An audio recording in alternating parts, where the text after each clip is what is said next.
IPLന്റെ 18ാം സീസണിൽ മിന്നുന്ന പ്രകടനവുമായ പ്ലേ ഓഫിനു കയ്യെത്തും ദൂരത്തു എത്തി നിൽക്കുകയാണ് റോയൽ ചാലഞ്ചേഴ്സ് ബാംഗ്ലൂരു. ശേഷിച്ച മത്സരങ്ങളിൽ ഒന്നിൽ മാത്രം ജയിക്കാനായാൽ രജത് പട്ടിദാറിനും സംഘത്തിനും പ്ലേ ഓഫിലേക്ക് ടിക്കറ്റ് എടുക്കാം. ടീമെന്ന നിലയിൽ RCB കസറുകയാണെങ്കിലും ചില കളിക്കാരിൽ നിന്ന് പ്രതീക്ഷിച്ച പ്രകടനം വന്നിട്ടില്ലെന്നും ഇതിനേക്കാൾ കൂടുതൽ പ്രതീക്ഷിക്കുന്നതായും RCB team director momo board വ്യക്തമാക്കി. കഴിഞ്ഞ ദിവസം ഡൽഹി ക്യാപിറ്റൽസിനെതിരെ അവരുടെ ഗ്രൗണ്ടിൽ നേടിയ 6 വിക്കറ്റിന്റെ തകർപ്പൻ വിജയത്തിന് ശേഷം സംസാരിക്കുകയായിരുന്നു അദ്ദേഹം.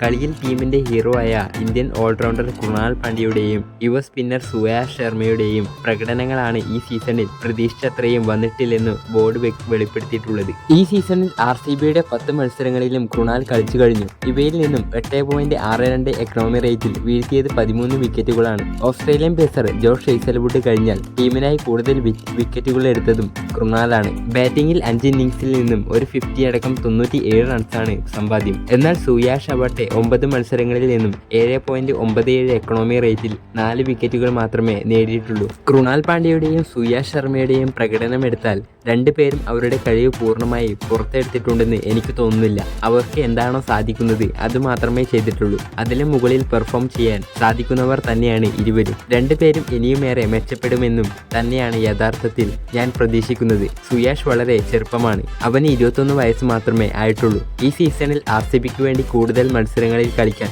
സുയാഷിന് അവസരം ലഭിക്കുകയും ചെയ്യുന്നു. ഇതിലൂടെ അവൻ ഇനിയും മെച്ചപ്പെടുമെന്നും ബോർഡ് വ്യക്തമാക്കി. ഡൽഹി ക്യാപിറ്റൽസുമായുള്ള ഈ കളിയിൽ സുയാഷ് ശർമ്മയുടെ കൂടുതൽ മെച്ചപ്പെട്ട ബോളിംഗ് പ്രകടനം തന്നെയാണ് കണ്ടത്. അതുകൊണ്ട് തന്നെ അവൻ ഇനിയും തൻ്റെ കഴിവിനപ്പുറത്തെ പ്രകടനം നടത്തിയെന്ന് തീർച്ചയായും ഞാൻ കരുതുന്നില്ല. സുയാഷ് ഇനിയും ഒരുപാട് മുന്നോട്ട് പോവേണ്ടതായും അദ്ദേഹം പറഞ്ഞു.